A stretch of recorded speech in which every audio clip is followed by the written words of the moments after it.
नमस्कार विद्यार्थियों, मैं आप सभी का मेरे YouTube चैनल SK क्लासेस में हार्दिक अभिनंदन और स्वागत करता हूं। तो जो हमारा हिंदी व्याकरण का पहला टॉपिक था वर्ण विचार, वो पूर्ण कर लिया है हमने।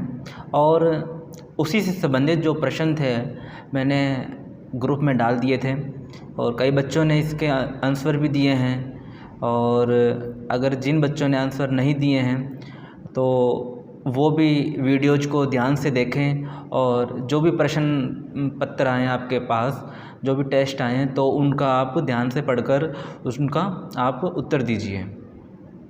ठीक है। बाकी जो पहला टेस्ट था उसके बारे में हम यहाँ चर्चा करेंगे और 20 प्रश्न थे। 20 प्रश्नों के बारे में हम उनका उत्तर क्या रहेगा इस बारे में यहाँ चर्चा करेंगे। और इसके लिए मैं एक वीडियो ये तैयार कर रहा हूँ, तो आप इसको ध्यान से देखिए और ध्यान से समझिए। और आपको ज़्यादा से ज़्यादा मतलब ये वीडियो देखोगे, समझोगे, ठीक है, इनको नोट डाउन करोगे, नोट्स बनाओगे तो आपको ज़्यादा समझ में आएगा। तो ठीक है, अब स्टार्ट करते हैं हम। जो हमारा वर्ण विचार का प्रथम टेस्ट था उसका जो पहला प्रश्न है वो देखते हैं। पहला प्रश्न है हमारा, वर्ण किसे कहते हैं। तो सबसे पहले जब हम लोगों ने जब व्याकरण की शुरुआत की थी तो मैंने आपको भाषा के बारे में बताया था और उसके बाद व्याकरण के बारे में बताया था और लिपि के बारे में बताया था। ठीक है। तो जो व्याकरण के 3 अंग थे, कौन कौन से थे वो? वर्ण विचार था, शब्द विचार था और वाक्य विचार था। तो हमने पहला जो अंग है वो उठाया था वर्ण विचार। तो वर्ण विचार के बारे में हमने सारा संपूर्ण अध्ययन कर लिया है और उस डीप अध्ययन के बाद और उस पर मैंने 6 उसके पार्ट बनाए हैं। ठीक है। आप लोगों ने अगर ध्यान से देखा है तो आपको अच्छे से समझ में आ गए होंगे। अगर फिर भी कहीं भी आपको कोई दिक्कत लगती है तो आप मुझे मैसेज करोगे, कमेंट बॉक्स में मैसेज करोगे कि हमें ये समझ नहीं आए, तो मैं उसके लिए और वीडियो तैयार कर लूँगा और अच्छे से उसको मतलब आपको समझाऊँगा। तो पहला जो है वर्ण किसे कहते हैं। तो वर्ण मैंने आपको बताया था, जो हमारे मुख से उच्चारित होने वाली ध्वनि है, अगर उसको हम लिपिबद्ध करके लिख दें तो उसे हम वर्ण कहेंगे। तो इसमें ऑप्शन देखते हैं पहले अपन। पहला क शब्द को, ख ध्वनि को, ग शब्द समूह को, घ अखंडित शब्द को। अखंडित का मतलब जिसके खंड न कर सके, जिसके टुकड़े न कर सकें। तो जो क है शब्द को तो हम वर्ण कह ही नहीं सकते। तीसरा देखते हैं हम ग को। शब्द समूह को भी हम नहीं कह सकते। अगर शब्द को नहीं कह सकते तो शब्द समूह को भी नहीं कह सकते। और अखंडित शब्द को, जिस शब्द के टुकड़े हों तो वो भी वर्ण की श्रेणी में नहीं आएंगे। तो जो मैंने आपको बताया था, ध्वनि के लिखित रूप को लिपिबद्ध अगर उसको करके लिख दें तो उसे हम वर्ण कहेंगे। तो इसका जो ख ऑप्शन है इसका वो आंसर रहेगा ख। ठीक है। ध्वनि को वर्ण किसे कहते हैं? ध्वनि को। दूसरा प्रश्न है, भाषा की लघुत्तम इकाई क्या है। भाषा की लघुत्तम या सबसे छोटी इकाई क्या है। तो मैंने आपको बताया था ये भी, मतलब जो ध्वनि होती है, ठीक है, वो भाषा की सबसे छोटी इकाई होती है या वर्ण होते हैं जिनका हम और टुकड़े नहीं कर सकते हैं, जिनके हम आगे टुकड़े नहीं कर सकते, उनको खंडित नहीं कर सकते, वो क्या कहलाएंगे? वर्ण। और वो ही भाषा की सबसे छोटी इकाई होगा। तो हम देख लेते हैं इसमें ऑप्शन, क शब्द को, ख अक्षर को, ग वाक्य को और घ वर्ण को। तो इसमें क्या आएगा? वर्ण, ग इसमें ऑप्शन आ जाएगा। उसके बाद बात करते हैं हम, तीसरा प्रश्न हमारा है, वर्ण के मौखिक रूप को कहते हैं। वर्ण के मौखिक रूप को कहते हैं। तो ये चीज़ भी मैंने आपको अच्छे से पढ़ाई है। तो जो हमारा प्रश्न था, ध्वनि के लिखित रूप को वर्ण कहते हैं, तो उसका बिल्कुल विपरीत हो जाएगा। विपरीत क्या होगा इसका? मतलब ध्वनि के लिखित रूप को हम वर्ण कहते हैं और फिर वर्ण के मौखिक रूप को क्या कहेंगे? हम ध्वनि कहेंगे। वर्ण के मौखिक रूप को हम ध्वनि कहेंगे। तो इसमें क है अक्षर, ख ध्वनि, ग शब्द और घ वर्ण। तो इसमें ख आ जाएगा ध्वनि। ठीक है। अब आगे चलते हैं। वर्ण कितने प्रकार के होते हैं। ये हमने जब वर्ण विचार शुरू किया था तो वर्ण की परिभाषा के बाद हम वर्ण के प्रकार देखते हैं। तो वर्ण आप सभी को पता होगा, वर्ण 2 ही प्रकार के होते हैं। कौन कौन से, इसमें ऑप्शन देखते हैं पहले तो। क 11, ख 10, ग 2 और घ 4। तो इसमें ऑप्शन आएगा आपका ग 2। ठीक है, तो वर्ण 2 प्रकार के होते हैं। कौन कौन से होते हैं? स्वर और व्यंजन। अब बात करते हैं हम, 5वां प्रश्न है जो हमारा, स्वरों की संख्या कितनी होती है? 2 प्रकार के हमारे वर्ण थे, स्वर और व्यंजन। ठीक है, उन स्वरों में मतलब स्वर कितने थे और व्यंजन कितने थे, ये भी मैंने अच्छे से बताया था। तो इसमें ऑप्शन देखते हैं, क 13, ख 11, ग 9 और घ 2। तो इसमें जो ऑप्शन रहेगा वो हमारा रहेगा ख 11। तो स्वरों की संख्या कितनी होती है? 11 होती हैं। जो 2 होते हैं अंग और अह, वो अयोग वह होते हैं।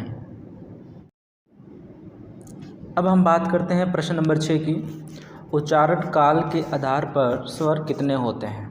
उच्चारण मतलब जब हम कोई भी स्वर को उच्चारित करेंगे उसमें कितना समय लगता है, उस आधार पर स्वर कितने प्रकार के होते हैं।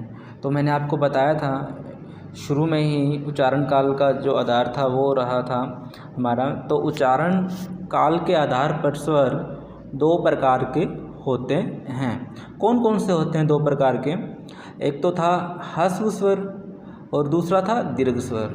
ह्रस्व और दीर्घ स्वर 2 प्रकार के थे। और ह्रस्व मतलब जो जिनमें ह्रस्व का मतलब होता है छोटा या लघु, और दीर्घ का मतलब होता है बड़ा। जो ह्रस्व स्वर थे वो कौन कौन से थे? ए, ई, उ और री, ये 4 प्रकार के थे, ये ह्रस्व स्वर थे। और बाकी जो बचे हैं 7 प्रकार के जो स्वर थे वो दीर्घ स्वर थे। और दीर्घ स्वर के अंदर ही संधि स्वर और संयुक्त स्वर थे। और इनके अलावा एक प्रकार और इसमें आता है प्लुत स्वर। प्लुत का मतलब क्या होता है? ह्रस्व स्वर की तुलना में जब 3 गुना समय अधिक लगे उच्चारण करने में, 3 गुना समय अधिक लगे और दीर्घ से 2 गुना समय अधिक लगे, तो वहाँ प्लुत स्वर आता है। जैसे ओम, जैसे हम उच्चारण करते हैं ओम का, तब ये ध्वनि हमें सुनाई देती है। तो इसमें कौन सा आएगा? ग ऑप्शन आएगा, ये मैंने यहाँ लिख रखा है। अब आगे बात करते हैं हम प्रश्न नंबर 7 की। निम्न में से दीर्घ स्वर हैं। दीर्घ का मतलब क्या था मैंने अभी बताया आपको, बड़ा। ए, ई, उ, री, ये सारे क्या हैं? ये ह्रस्व स्वर हैं, यानी छोटे स्वर हैं। और दीर्घ बताना है। अब कौन कौन से जो बचे थे उनमें से आपको देखना है। तो हम ऑप्शन देखते हैं पहले। को, अ, उ, ख में उ, ग में ई, ऐ और घ में ई और ऐ। तो इनमें अपन को देखना है कि दीर्घ स्वर कौन सा है। पहले हम ह्रस्व स्वर ढूंढते हैं। पहले मैंने 4 प्रकार के बताए थे, ए, ई, उ और री। तो यहाँ देखो ए आ गया और उ भी आ गया, छोटा उ। दूसरे में देखते हैं यहाँ छोटा उ आ गया। तीसरे में देखते हैं इनमें दोनों में नहीं है। और चौथे में यहाँ ई आ गया, है ना, छोटी ई आ गया। तो हमारा इसमें ऑप्शन क्या रहेगा? जो दीर्घ स्वर होंगे वो ये रहेंगे, ग इसमें ऑप्शन उत्तर आएगा इसका, ई और ऐ। ये सारे, ये दोनों क्या हैं? ये दीर्घ स्वर हैं। अब 8वां प्रश्न है हमारा, निम्न में से संयुक्त स्वर हैं। अब दीर्घ स्वर के अंदर ही 2 प्रकार के स्वर थे, संधि स्वर और संयुक्त स्वर। संधि स्वर तो वे स्वर थे जो एक ही प्रकार के, एक ही जैसे दिखने वाले जो स्वर थे, जैसे अ प्लस ए आ हो गया, ई प्लस ई हो गया, उ प्लस उ हो गया। तो ये थे संधि स्वर। अब बात करते हैं संयुक्त स्वर। संयुक्त स्वर कौन से थे? जो मतलब अलग अलग स्वर हों, मतलब एक ही जाति के न हों, विजातीय स्वर हों, जो अलग अलग प्रकार के स्वर हों और उनसे उनके संयुक्त होने पर एक स्वर बना हो।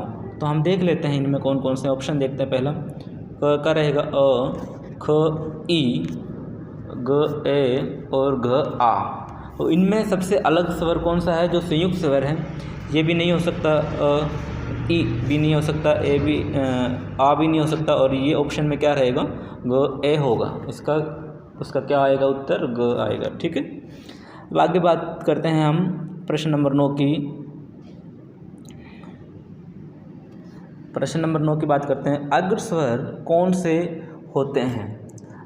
मैंने आपको जब जीवा या जीव की आकृति के आधार पर आपको जब स्वर करवाए थे तो मैंने आपको बताया था जीव को 3 भागों में हम बांट सकते हैं, अग्र स्वर, मध्य स्वर और पश्च स्वर। अग्र का मतलब होता है आगे का जो भाग, मतलब जो आगे के भाग से जो स्वर उच्चारित होंगे उन्हें अग्र स्वर कहेंगे, जो मध्य के भाग से उच्चारित होंगे उन्हें मध्य स्वर कहेंगे, और जो पश्च यानी पीछे के भाग से जो स्वर उच्चारित होंगे उन्हें पश्च स्वर कहेंगे। जीवा की आकृति के आधार पर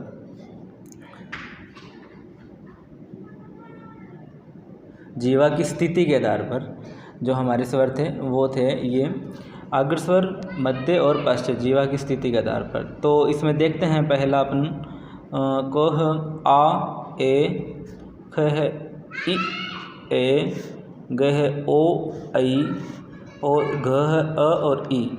जब मैंने आपको अग्र स्वर करवाए थे तब एक ट्रिक बताई थी छोटी सी, शायद वो आपको याद हो। तो वो ट्रिक क्या थी, जब आप अग्र पढ़ोगे इसको अग्र न पढ़कर आपको अग्रिय पढ़ना था, जिससे आपके जो 4 जो स्वर आएंगे उसमें वो आ जाएंगे। कौन कौन से थे वो अग्रिय में? अग्रिय का मतलब था इ ई ए आई। तो इसमें ऑप्शन में इ ई और ए आई देखना है अपने को। देखो ख ऑप्शन इसका आ रहा है, ई और ए। ठीक है, ये इसका ख ऑप्शन रहेगा। अब बात करते हैं हम प्रश्न नंबर 10, वृत्ताकार स्वर कौन से होते हैं। अब ये हैं ओष्ठ आकृति के आधार पर, वो था जीवा की स्थिति के आधार पर, और ये हैं ओष्ठ आकृति के आधार पर स्वर 2 प्रकार के थे। कौन कौन से थे वो थे वृत्ताकार और अवृत्ताकार। वृत्ताकार स्वर कौन से होते हैं? वृत्ताकार स्वर वो होते हैं जिनको उच्चारित करने में हमारे होंठों की जो आकृति है वो वृत्त के समान बन जाती है। मतलब जब आप उसका उच्चारण करोगे आपको अपने आप ही ये पता चलेगा कि हमारे होंठों की जो आकृति है वो वृत्त यानी गोल हो जाती है। तो आप जब आप इन ऑप्शन को पढ़ोगे आपको ये समझ में आ जाएगा कि वृत्ताकार स्वर हैं वो कौन से हैं। देख लीजिए, क है उ ओ, उ और औ, ख उ आ, ग है औ ए, ग है ए ओ। तो इनमें से आपको जो वृत्त की आकृति बन रही है वो कौन सा है? क ऑप्शन इसमें रहेगा, उ और औ। इसमें कौन सा रहेगा? क ऑप्शन रहेगा, उ और औ।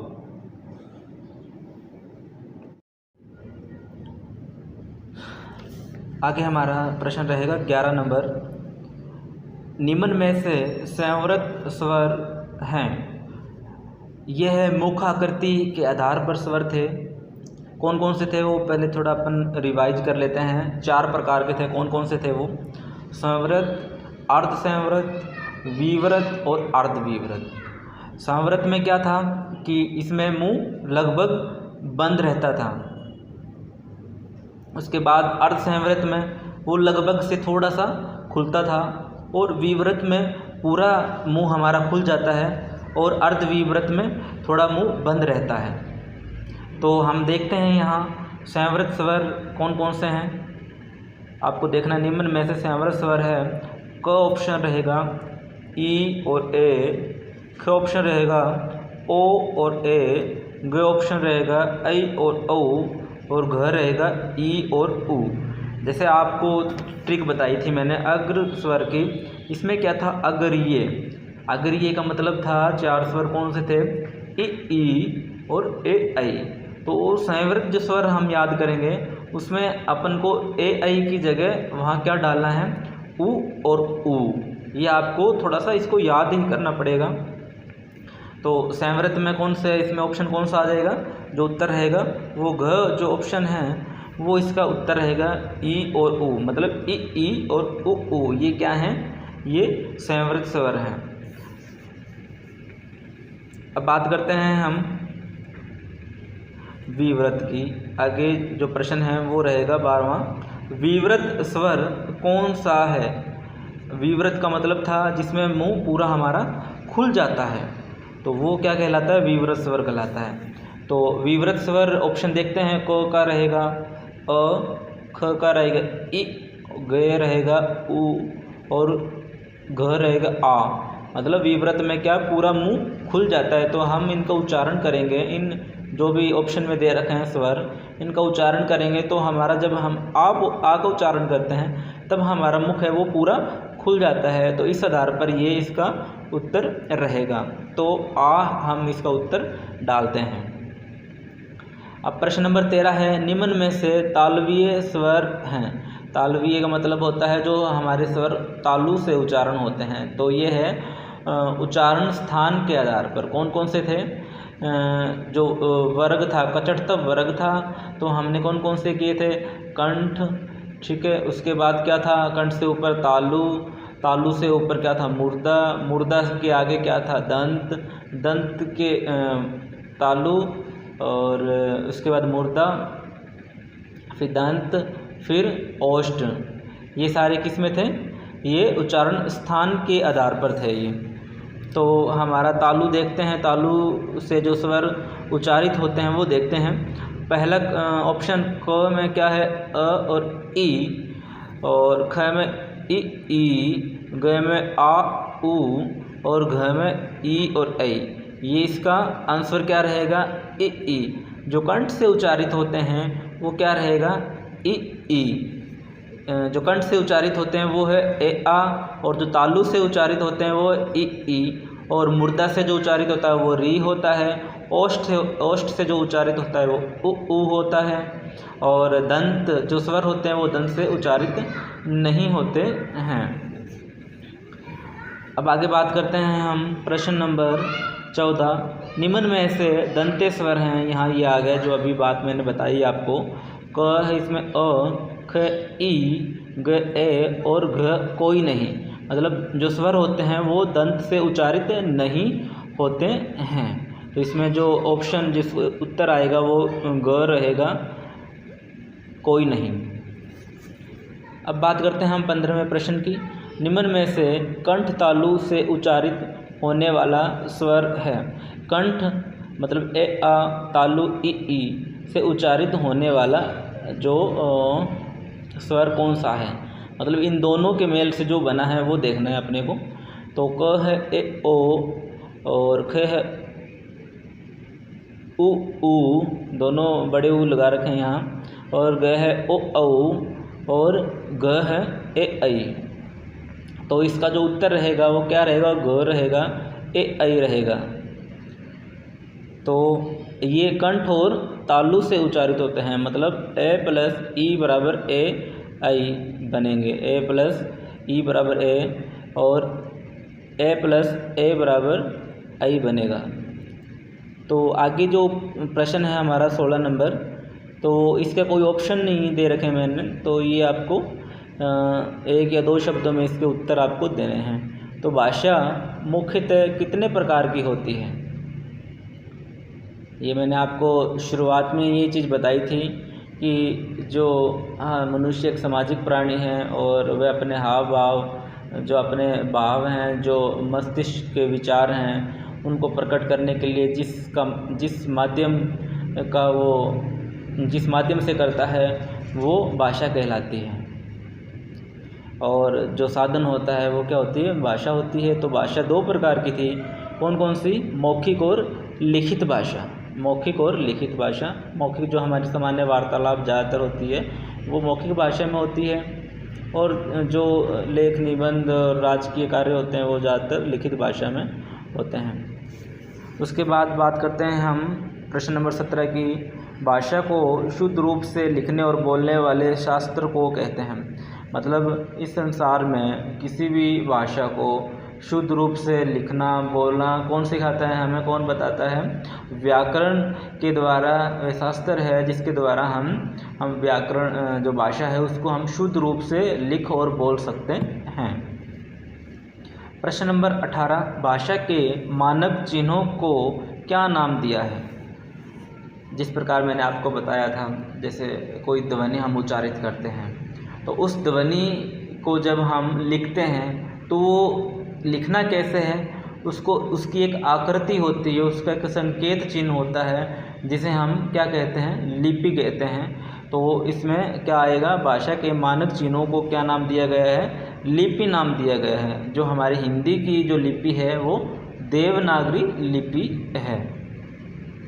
उसके बाद 19वां प्रश्न है, व्याकरण के मुख्यतः कितने अंग हैं। व्याकरण के मुख्यतः मैंने आपको बताए थे 3 अंग हैं। कौन कौन से, वर्ण विचार है, शब्द विचार और वाक्य विचार। वर्ण विचार हमने कर ही लिया है, वो पूर्ण हो चुका है। अब शब्द विचार और वाक्य विचार अभी हमारा करने वाला है, तो वो हम आगे वीडियो बनाएंगे तो उसमें आपको देखने को मिलेगा। उसके बाद 20वां प्रश्न, वर्णमाला किसे कहते हैं। तो वर्णमाला अगर हम, जैसे वर्ण हैं क ख ग, ये वर्ण हैं, इनको हम अगर ऊपर नीचे लिख दें, जैसे क के बाद मैं लिख दिया, ल लिख दिया, स लिख दिया ना, न लिख दिया, ये अगर हम इसको आगे पीछे कर देंगे तो वो वर्णमाला नहीं कहलाएगी। ठीक है, वर्णों के जैसे व्यवस्थित रूप या उसके क्रमबद्ध रूप को ही हम वर्णमाला कहते हैं। तो ये थे जो मैंने 20 प्रश्न दिए थे, उन पर हमने अभी चर्चा की है। और आप लोगों के कितने प्रश्न, कितने उत्तर सही हैं तो आप देख लीजिए। अगर फिर भी आपको समझ नहीं आया तो मैं और इसको अच्छे से समझाऊंगा ताकि आपके सारे के सारे प्रश्न सही हों। तो ठीक है, धन्यवाद आप सभी का। खुश रहें, मुस्कुराते रहें। जय हिंद, जय भारत।